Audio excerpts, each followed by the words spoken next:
इनके सामने बताओ, क्योंकि ये भी तुम्हारे छोटे भाई बहन हैं और उचित प्रेरणा लेकर के, और मैं ईश्वर से प्रार्थना करता हूँ कि इनमें से भी बहुत सारे लड़के इससे भी ज़्यादा ऊंचाई पर जाएं। इसी कामना के साथ मैं अविनाश भारती को आमंत्रित करता हूँ।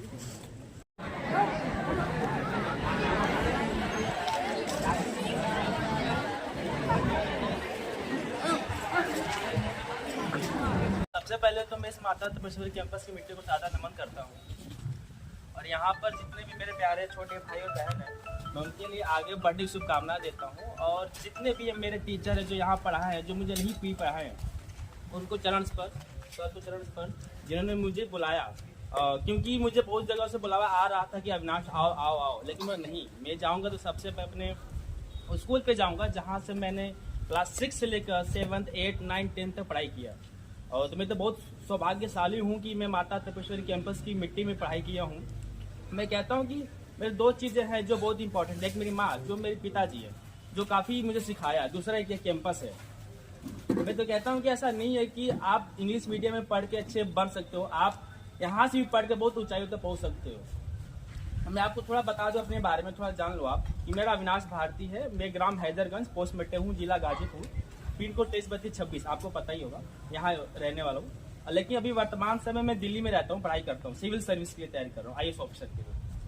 और मैं क्लास 10 तक यहाँ ही पढ़ाई किया था, क्लास 6 से 10 तक। उसके बाद मैंने क्या किया, एक एंट्रेंस एग्जाम होता है BHU का, तो मैंने वो फॉर्म भरा था, मेरा निकल गया, 8वें रैंक आया था। तो मैं यहाँ से मैं CHS चला गया।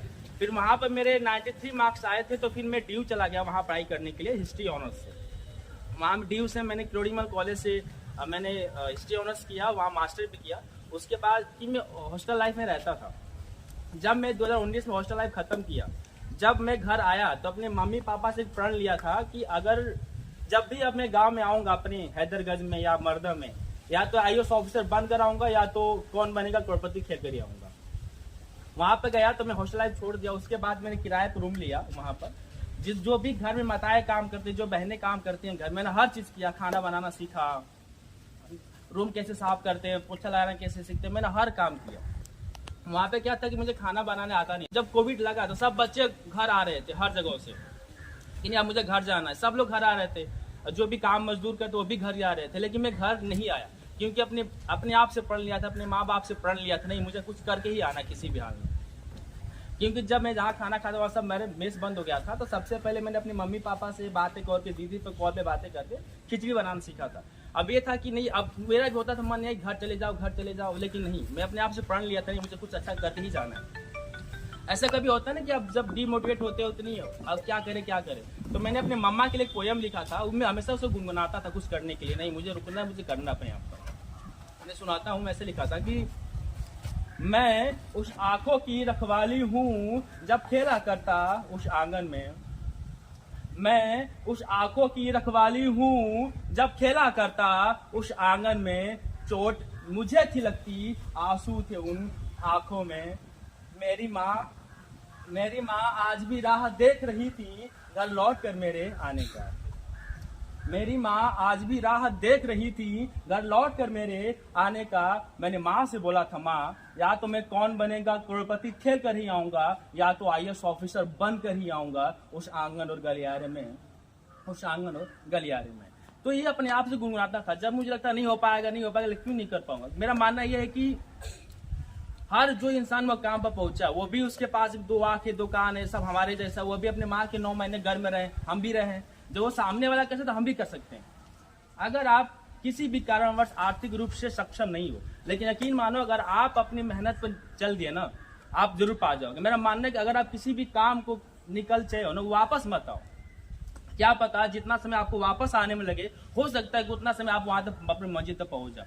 मैं एक बार ट्राई किया था KBC में, असफल हो गया। मैं पहुंचा था वहां पर SSS में, लेकिन हॉट शिप नहीं पड़ा, क्योंकि मेरी तबियत खराब हो गया था। लेकिन मैं हार नहीं माना, मैं डटा रहा, मैंने ट्राई किया दोबारा से, क्योंकि प्रोसेस बहुत लंबा होता है KBC का, बहुत लंबा होता है। ऐसा नहीं कि एक ही बार अगर वहाँ पहुंचे, उसके पीछे बहुत स्ट्रगल टाइम होता है, क्योंकि वहाँ करोड़ों लोग होते हैं सिलेक्शन पाने के लिए। 35 करोड़ लोगों ने सिलेक्शन का फॉर्म किया था रजिस्ट्रेशन। उसमें आपके इंटरव्यू होते हैं, GK टेस्ट होते हैं, लकी नंबर होते हैं, बहुत सारी प्रक्रिया होती है वहाँ तक पहुँचने के लिए।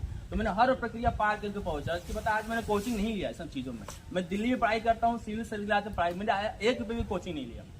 मैंने हर चीज़ अपने खुद से करा हूँ। मैंने एक अटेम्प्ट दिया था सिविल सर्विस का, जिसमें 14 मार्क्स से फेल हो गया। लेकिन मुझे उम्मीद है कि आने वाले समय में, आज मैं यहाँ KBC के लिए आया हूँ, आने वाले समय में IAS ऑफिसर बन के आप लोगों के सामने खड़ा होऊंगा और आपसे बात भी होगी। और मैं आप लोग को बता दूं, कोई भी चीज़ बड़ी चीज़ नहीं है।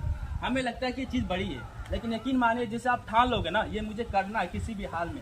जो मेरी बहनें बैठी हैं, जो मेरे भाई बैठे हैं, आपको हर काम करते तो सामने वाला करते। उनके सामने बताओ, क्योंकि ये भी तुम्हारे छोटे भाई बहन हैं और उचित प्रेरणा लेकर के, और मैं ईश्वर से प्रार्थना करता हूँ कि इनमें से भी बहुत सारे लड़के इससे भी ज़्यादा ऊंचाई पर जाएं।